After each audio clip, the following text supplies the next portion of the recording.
السلام علیکم، ہمارے چینل میں خوش آمدید۔ ناظرین، آج میں آپ کے لیے سبق آموز واقعہ لے کر حاضر ہوئی ہوں، مگر واقعہ سننے سے پہلے آپ ہمارے چینل کو سبسکرائب کرنا نہ بھولیے گا اور ساتھ لگے بیل آئیکن کو پریس کریں تاکہ ہماری ہر ویڈیو کی نوٹیفیکیشن آپ کو بر وقت ملتی رہے۔ تو آئیے سنیے آج کا واقعہ۔ انسان خطا کا پتلا ہے۔ ہم دو بہن بھائی تھے۔ عمران بھائی مجھ سے 4 سال بڑے تھے۔ والدین نے ہماری پرورش دھیان سے کی تاکہ تعلیم میں کہیں کوئی کمی نہ رہے۔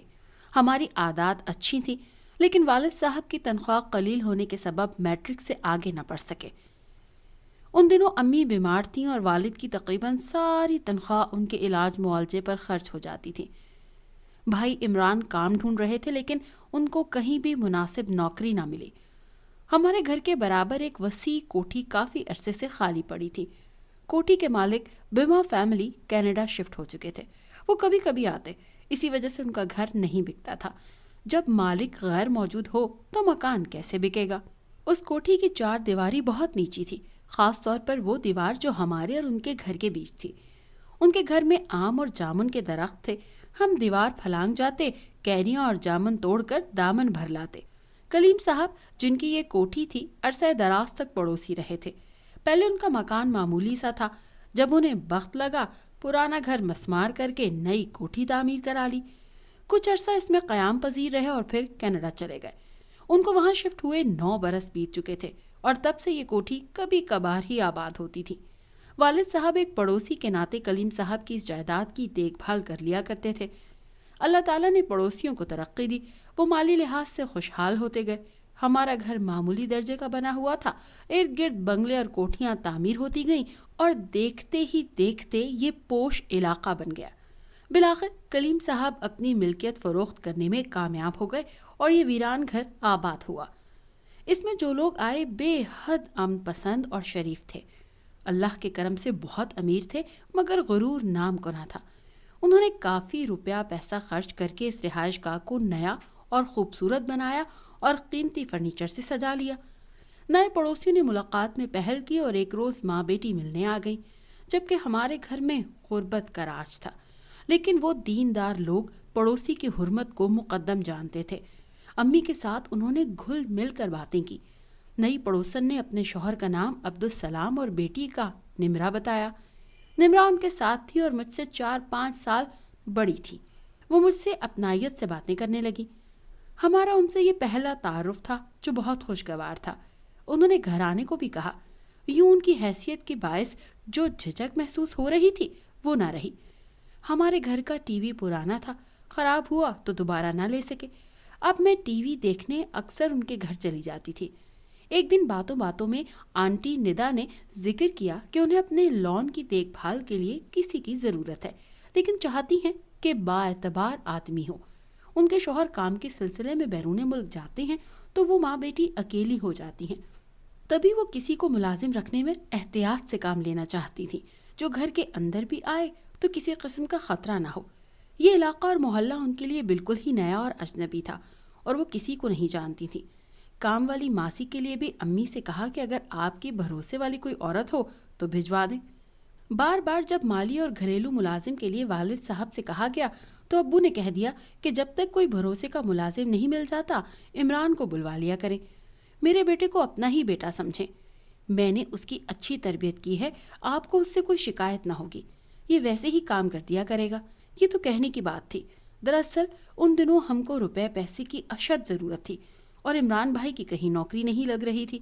وہ محض میٹرک پاس تھے اور یہ اپنے نجی ملازم کی تنخواہ 10,000 دینے پر راضی تھے۔ اس وقت ہمارے لیے 10,000 بہت رقم تھی۔ والد نے عمران کو سمجھا دیا کہ تنخواہ کا ہرگز مطالبہ نہ کرنا، وہ خود اصرار کر کے دیں تو لینا، اور اس گھر کو اپنا گھر اور ان کی عزت کو اپنی عزت سمجھنا۔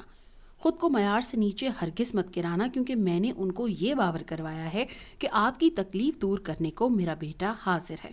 اتنے دن آپ کی مدد کرے گا جب تک آپ کو ملازم یا مالی وغیرہ نہیں مل جاتا۔ یہ روز آپ کے گھر آ کر مسائل میں معاونت کر دیا کرے گا۔ ابو کی بات عمران کو اچھی طرح سمجھ آ گئی۔ یوں بھی وہ بے حد شریف لڑکا تھا، سگریٹ پیتا اور نہ ہی فلمیں دیکھنے کی اسے لت تھی۔ وہ کوئی نشہ بھی نہیں کرتا تھا،